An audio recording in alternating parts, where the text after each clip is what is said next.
جائے گا جس نے علم حاصل کیا تھا اور اس نے لوگوں کو تعلیم دی تھی اور وہ قرآن کا قاری تھا، اللہ تعالیٰ اسے اپنی نعمت یاد دلائے گا اور وہی یاد کر لے گا. پھر اللہ تعالیٰ اس سے پوچھے گا ان نعمتوں میں تم نے کیا عمل کیا؟ وہ جواب دے گا میں نے علم حاصل کیا تھا، پھر لوگوں کو تعلیم دی اور تیرے رضا کی خاطر قرآن کو پڑھا. اللہ کہے گا تو جھوٹ بولتا ہے، تو نے علم صرف اس لیے حاصل کیا تھا کہ تجھے عالم کہا جائے، تجھے قاری کہا جائے، تجھے قرآن کا حافظ کہا جائے، تجھے ملا کہا جائے، تجھے عالم بعمل کہا جائے، اور قرآن تو اس لیے پڑھتا تھا کہ تجھے قاری کہا جائے. چنانچہ ایسے ہی کہا گیا. پھر اللہ تعالیٰ اس کے متعلق حکم دے گا اور اسے بھی جہنم کے اندر چہرے کے بل گھسیٹ کر جہنم میں پھینک دیا جائے گا.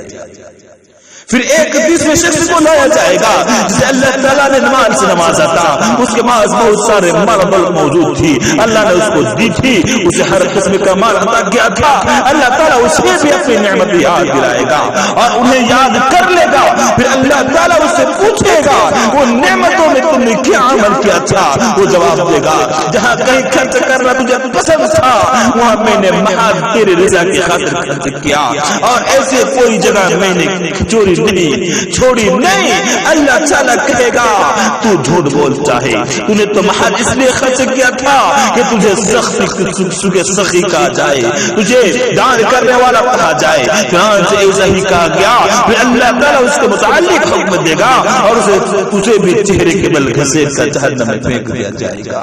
میرے نوجوان بھائیوں، بزرگوں، میری ماں اور بہنوں، ذرا اس حدیث پر غور کریں. یہ حدیث کیا بتلانا چاہتا ہے؟ اس حدیث سے یہ بات ضروری ہے کہ ہم اپنی تمام عبادات کو ریاکاری سے لوگوں کی تعریف سننے کی خواہش یا کسی دنیا میں غرض و غایت کے مقصد سے بچائیں اور انہیں صرف اور صرف اللہ تعالیٰ کے لیے خالص کریں. کیونکہ ریاکاری شرک اصغر ہے اور جس عمل میں ریاکاری پایا جائے، لوگوں کو دکھاوے کے لیے کیا جائے، وہ عمل ضائع کر دے، وہ عمل شرک اصغر ضائع کر دیتا ہے اور کسی کا کام نہیں رہتا. جیسا کہ آپ جانتے ہیں کہ شرک اصغر ایک ایسا گناہ ہے جس سے اللہ رب العالمین کے نبی فرماتے ہیں بے شک مجھے تم سے سب سے زیادہ خوف شرک اصغر کا ہے، شرک اصغر کا ہے، یعنی چھوٹے شرک کا ہے. کیونکہ صحابہ کرام نے کہا اللہ کے رسول شرک اصغر کیا ہے؟ تو آپ صلی اللہ علیہ وسلم نے فرمایا ریاکاری، لوگوں کے دکھاوے کے لیے کوئی کام کرنا، کوئی عمل کرنا. بے شک اللہ تعالیٰ اس دن جب بندوں کو اس کے اعمال کا بدلہ دیا جائے گا فرمائے گا تم اس کے پاس چلے جاؤ جن کے لیے تمہیں دنیا میں اپنے اعمال کے ذریعے ریاکاری کرتے تھے، جن کے دکھانے کے لیے تم نے دنیا کے اندر اعمال کرتے تھے، پھر دیکھو گے کیا تمہیں اس کا کوئی بدلہ ملتا ہے.